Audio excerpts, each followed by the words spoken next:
Dans notre test du plaisir de skier 22-23, on va maintenant avec plaisir vous parler du Redster. Redster avec autant d'enthousiasme parce que les Redster sont parmi les skis les plus reconnus au monde dans le monde de la course. Marcel Hirscher avant et maintenant Mikaela Shiffrin, la femme la plus titrée de l'histoire de la Coupe du monde de ski alpin, avec beaucoup de victoires et beaucoup de succès sur des Redster. Alors, ce qu'ils ont fait, c'est qu'ils ont fait un Redster un peu plus facile à skier qu'on appelle, vous le voyez peut-être, le Q9, qui est un ski à 13 mètres de rayon avec une largeur de 75 mm au patin.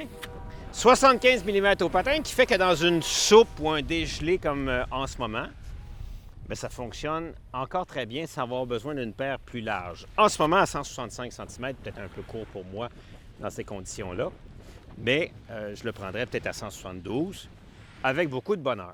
Ce que c'est en fait, ce soulier-là, c'est un soulier de course qu'on met dans ses pieds pour aller jouer dehors toute la journée. Souvenez-vous quand vous étiez petit, vous mettiez vos souliers de course, par la porte vous sortiez, puis il fallait qu'ils vous agrippent pour venir souper le soir. Vous n'étiez pas rentrable à la maison. Puis c'est un peu ça que le Q9 va vous permettre de faire. Souvent, les gens ne profitent pas du plein billet de ski, puis après 2-3 heures de ski, là, les gens vieillissent un peu au Québec. Et les gens sont comme, oh, on va aller prendre un café, puis là, s'ils prennent une bière, bien, c'est la fin des émissions. Il n'y a plus moyen d'y rembarquer en ski. Ça, vous n'aurez pas ce phénomène-là. Parce qu'on a la technologie du Redster, mais on n'a pas la puissance des skis de course. Et c'est la même tendance. On voit les mêmes genres de catégories de ski chez tout le monde. Volkl, Ed, tout le monde en fait. Rossignol en fait un aussi avec son Elite. Et le Q9 s'adresse exactement à cette clientèle-là.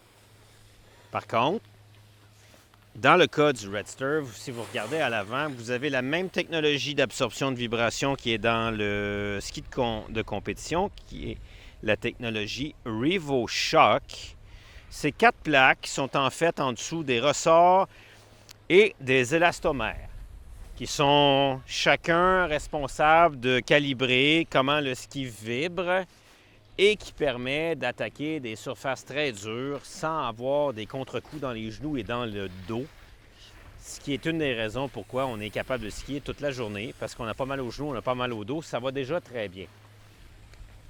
L'autre raison aussi, c'est que ça va être assez rapide, quick, rapide d'un corps à l'autre, et ça va nous permettre de danser d'un pied à l'autre sans aucune difficulté. Et sans avoir à avoir de la dynamite dans les muscles puis d'avoir fait un énorme programme de pré-ski à l'automne. Parce que des skis comme ça qui sont de qualité supérieure comme le Redster demandent d'avoir plus de conditions physiques. Alors, c'est super agréable à skier. Moi, je le trouve un petit peu trop petit pour moi, mais c'est parce que c'est un ski démo. Je le prendrais plus grand. C'est dans la catégorie un des meilleurs skis dans la meilleure construction possible pour ceux qui veulent ce genre de produit-là.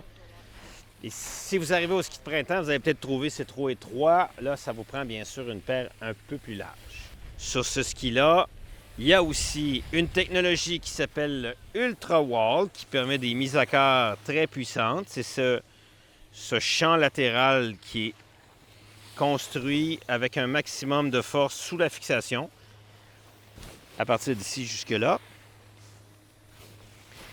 et qui n'est pas complété jusqu'en haut comme un ski de course, ce qui va faire qu'une personne moins puissante et moins pesante va être capable de gérer sa mise à quart et comment il va cabrer le ski dans le virage.